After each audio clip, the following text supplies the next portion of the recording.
And so because I got placed on a professional improvement plan, I told and the acting building official Javier now, he's still through Wildan. And I go, hey Javier, explain to me how you, a Wildan employee, not a city employee, a Wildan employee is doing disciplinary actions. I go, I don't got me and him are good people. I mean, we're cool. I go, well, how are you in a meeting with the fire chief, and you're sitting there going to be my immediate supervisor is going to oversee this pit if you're a Wildan employee. And he goes, hey, Lionel, I don't want to get caught in the middle of this. I said, no. I go, you and I are cool, man. You and I are good friends, Javier. And I said, but I'll tell you this. I said, I'm going to be upfront with you when you ask me things, and they go, well, they want me to ask you, what programs do you have planned for code enforcement this next year, this fiscal year? And then I went, oh man, what we could do is do community cleanups. Like we could get trash bins, like what I used to do with the county. I still got, a lot of my templates and stuff. I go, this is what we did. I go, we can, parking enforcement. And then I go, wait a minute. I said, why are you asking me that now? And then he got quiet, and I go, did the fire chief tell you to get what programs I have planned for the next coming fiscal year? Because I'll tell you this, Javier, I can ace this pit. I can walk on the water on this pit, but I'm not passing it at the end of the month. I go, because the chief's already determined that I'm not going to be here.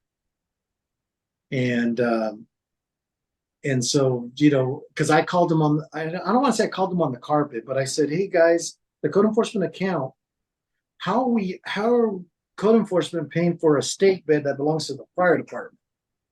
Oh, Lana falls under DLS, Department of Life Safety. I said, oh, okay, I understand that, but each department has its own accounts. My code enforcement account, I go fire prevention account, and building and safety account. Oh, Lionel, we're just moving funds around as long as we move it under the same department. I go, it doesn't work like that, because you guys are eating up my OT. You guys are eating up my abatement. You guys are, and he goes, no, don't worry about it. Don't worry about it, Lionel. And so those were the things that when I started questioning, they were like backtracking, like, you don't have to get all, upset. And I go, I'm not upset. I'm just asking questions because I'm going to have to answer these questions. One of them being, I had an admin that they say it was under code enforcement, but Battalion Chief Lloyd Greg goes, Nadine, you work directly for me. Directly for me. You're my admin assistant. And then, but on the flow chart, she was under code enforcement. And she was getting paid for code enforcement. So he would have her do just fire prevention and some of his stuff through the fire department. And then I was going like, well, if she works under code enforcement and it's getting paid for code enforcement, she should be doing code enforcement help. We're falling behind on See Click Fix, this program that we have, See It Click and Clean It Fix It. Some of our messages, our emails, a lot of our code cases. I go, we need her to start helping out. And then they kind of told me, Lionel, she's under DLS. Well, Greg Lord came to me and says, I'm the supervisor. I'm overseeing LDLS. I'm overseeing you. I'm in charge. I'm DLS. I'm fire prevention. No, I'm the fire marshal. I'm the acting CBO. I'm DLS. And so I started seeing her timesheets because I had to approve them. I go, I'm not approving her timesheet because she doesn't come in. We work 4/10s. She's supposed to be there Monday through Thursday. She doesn't come in until 8:30. She leaves at 4:30 to drop off her child, pick up her child. And then so she puts 10 hours, right?